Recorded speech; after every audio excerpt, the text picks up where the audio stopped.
ايه رأيك في شوية الكوكيز الحلوين دول بأربع مكونات بس وببيضة واحدة ومن غير استخدام أي أدوات كهربائية. هتعملي ألذ وأطعم كوكيز بالشكل اللي تفضليه. ما تنسيش تسمي الله وتصلي على الرسول عليه الصلاة والسلام. وتعالي حطي لايك بإيديك الحلوين عشان تشجعيني. ونشوف هنعمله ازاي بكل سهولة. أول حاجة معايا كوباية من السكر البودرة المطحون خالص ناعم. انا طحناه في البيت، ما تستخدميش للنواعم سكر بودرة جاهز. هضيف عليه كوباية من السمنة الساقعة. لو هتستخدمي زبدة مفيش اي مشكلة، تستخدمي زبدة بس تكون بدرجة حرارة المطبخ تكون طرية.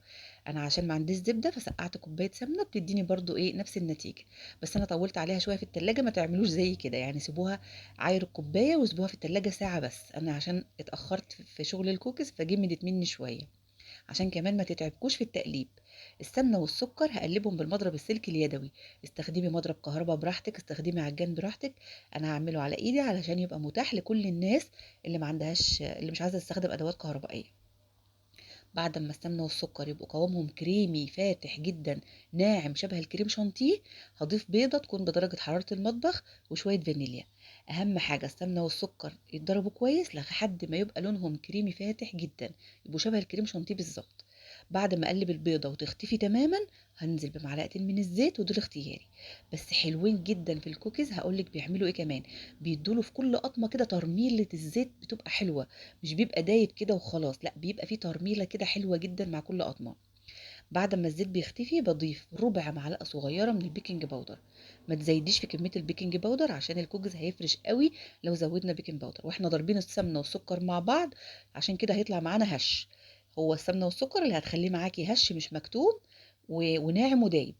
فعشان كده حطيت ربع معلقه صغيره من البيكنج باودر بس. كوبايتين ونص من الدقيق. هنزل بأول كوباية وأقلبها تختفي، دي الكوباية التانية اللي ضفتها دلوقتي. برضو هديها تقليبة بقى بس بإيدي. مش بنعجن كتير النواعم، بنعجنها بسيط بطراطيف صوابعنا علشان النواعم كتر ما بتتعجن بتنشف. النص كوباية، أنا حطيت كوبايتين دلوقتي، نص كوباية هنزل بيها بالتدريج علشان العجينة الدقيق بيختلف من نوع للتاني. فالنص التاني انزلي بيه بالتدريج معلقة معلقة كده على ايدك، ولمي العجينة لحد ما تنضف الطبق خالص معاكي وتبقى ناعمة. أنا هفضل من النص كوباية معلقة، يعني هسيب معلقة على جنب، هقول لكم دلوقتي ليه، علشان اظبط العجينة معايا بشوية بشوية بالشكل ده. الملحوظة التانية كمان ان انت حضرتك توحدي الكوباية اللي هتعايري بها مكوناتك. يعني هي كوباية السكر زي ما انا اشتغلت كده، هي كوباية السمنة، هي كوباية الدقيق بتعايري بيها كل حاجة. ما بتغيريش الكوبايه في مقدار لمقدار. كده العجينه معايا بقت تمام. انا مفضله معلقه من الدقيق على جنب. هقسم العجينه علشان انا عايزه اعمل خليط بالشوكولاته بالكاكاو، وهسيب خليط فانيليا. فخدت جزء نص العجينه حطيت عليها معلقه كبيره من الكاكاو الخام، وطبعا هركنها على جنب، ومعلقه الدقيق المتفضله هضيفها على الخليط اللي بالفانيليا عشان يبقى الاتنين نفس القوام بتاعهم. تمام، عجنت اللي بالفانيليا وهجيب برضو اللي بالشوكولاته واعجنها. طب نفرض مثلا يا مياد اللي انا نسيت ونزلت بكل كميه الدقيق، وبعد ما خلصت الدقيق وظبطت العجينه انا عايزه اعمل نص شوكولاته ونص فانيليا. مفيش مشكله ولا تزعلي نفسك، هاتي العجينه اقسميها اتنين، وحطي على نص معلقه الكاكاو ومعلقه حليب او ميه، والنص التاني حط عليه برضو معلقه حليب او ميه واعجنيها عجنه بسيطه. العجينتين هيظبطوا معاكي جدا، ما فيهاش اي مشكله. هشكل بقى اول شكل باللي هو بالشوكليت شيبس. لو مش متاح عندك الشوكليت شيبس، مكعبين شوكولاته كسريهم صغير وحطيهم برضو على وش الكوكيز. بيبقى شكلها حلو جدا برضو، مش لازم جدا انك تكلفي نفسك وتشتري شوكليت شيبس.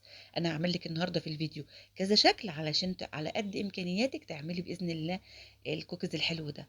برصه في صواني مش مدهونه اي حاجه، لان النواعم بيبقى فيها ماده دهنيه عاليه، فكده كده مش بتلزق في الصواني. لو انت خايفه ان الحاجه بتاعتك تلزق في الصينيه، حطي مسحه زيت صغيره خالص.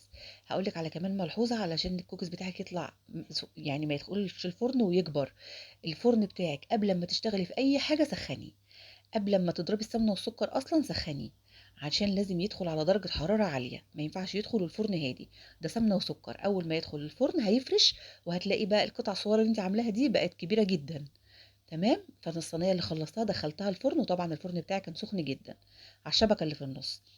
خدت برضه اللي بالفانيليا هاشكّل بيه الشكل اللي كلنا بنحبه، عشان سهل على إيدينا جدًا وسهل وسريع ومش بيكلّفنا حاجة، اللي هو باعمل كورة كده صغيّرة وباجي بضهر السكينة مش بسيفها وباعمل عليها خطوط كده سريعة، وبارصّها برضه وباسيب مسافات، بيبقى شكلها حلو جدًا، وبعد كمان لمّا بتخرج من الفرن بيبقى شكلها حلو أوي. أنا عن نفسي بافضّل الشكل ده وباحبه، وباعمله كتير كمان عشان ما يبقاش أحيانًا عندي شوكولاتة إن أنا أحطها على الكوكيز، فده بيبقى الشكل يعني طبعًا إيه المفضل ليّا. لإن بيبقى سريع واقتصادي ومش بيحتاج أي تكلفة، أي صينية باخلّصها بادخّلها، بُصّوا جميل إزاي ومش هيكبر ولا هيفرش لإن إحنا مضبّطين المقادير تمام، وهيطلع هش وجميل.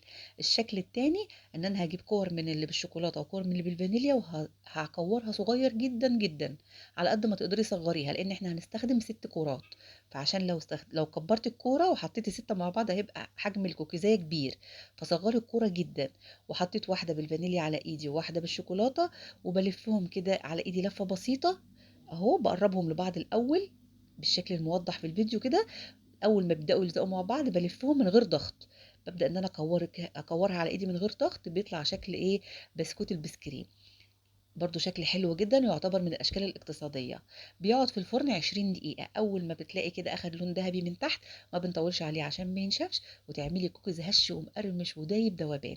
ما تنسيش لو عجبك الفيديو تضغطي لايك وتشتركي في القناة أو تتابعيني على صفحة الفيسبوك وتعملي شير للوصفة عشان الكل يستفاد. أشوفكم إن شاء الله في فيديوهات تانية في حفظ الله ورعايته.